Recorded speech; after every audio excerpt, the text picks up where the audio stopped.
एक बात है, कैलाश पर्वत पर भगवान शिव और माता पार्वती निवास कर रहे थे।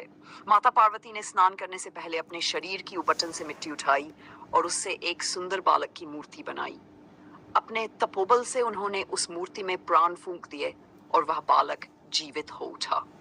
वही बालक आगे चलकर गणेश जी कहलाए। माता पार्वती ने प्रेम से उसे गले लगाया और कहा, बेटा, तुम मेरे द्वार पर पहरा देना। जब तक मैं स्नान कर रही हूँ, किसी को अंदर मत आने देना।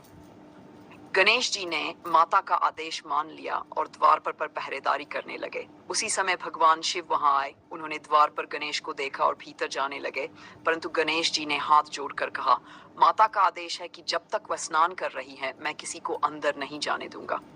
भगवान शिव ये सुनकर क्रोधित हो गए है, क्योंकि उन्हें यह नहीं पता था कि यह बालक उनका ही पुत्र है। दोनों के बीच युद्ध छिड़ गया। अंततः शिव जी ने अपने त्रिशूल से गणेश जी का सिर काट दिया। माता पार्वती बाहर आईं और ये देख रो पड़ी। उन्होंने शिव से कहा, आपने मेरे ही अंश से उत्पन्न बालक का वध कर दिया है। यदि आप तुरंत इसे जीवित नहीं करेंगे तो मैं सृष्टि का विनाश कर दूंगी।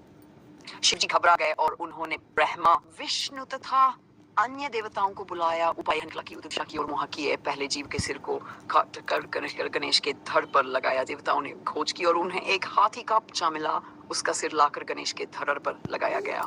शिव ने प्राण फूंके और गणेश जी जीवित हो उठे। सभी देवताओं ने प्रसन्न होकर गणेश जी को आशीर्वाद दिया। शिव और पार्वती ने उन्हें वरदान दिया कि तुम्हारी पूजा बिना किसी भी कार्य की सिद्धि नहीं होगी। संसार में सबसे पहले तुम्हारा स्मरण किया जाएगा।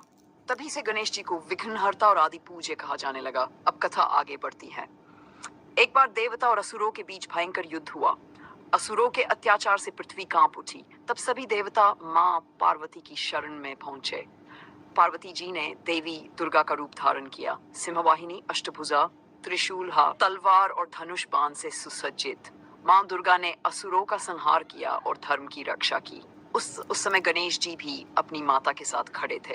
उन्होंने असुरों की सेना में घुसकर मां की सहायता की। अपनी बाल सुलभ शक्ति से उन्होंने असुरों का मनोबल तोड़ा और मां दुर्गा को विजय दिलाई।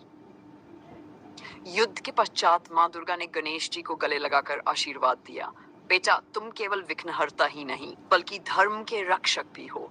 जब जब अधर्म बढ़ेगा, तुम मेरे साथ रहोगे। इस प्रकार मां दुर्गा और गणेश जी की ये कथा हमें सिखाती है कि शक्ति और बुद्धि का संगम ही धर्म की रक्षा कर सकता है। मां दुर्गा शक्ति का प्रतीक है और गणेश जी बुद्धि व विनय के।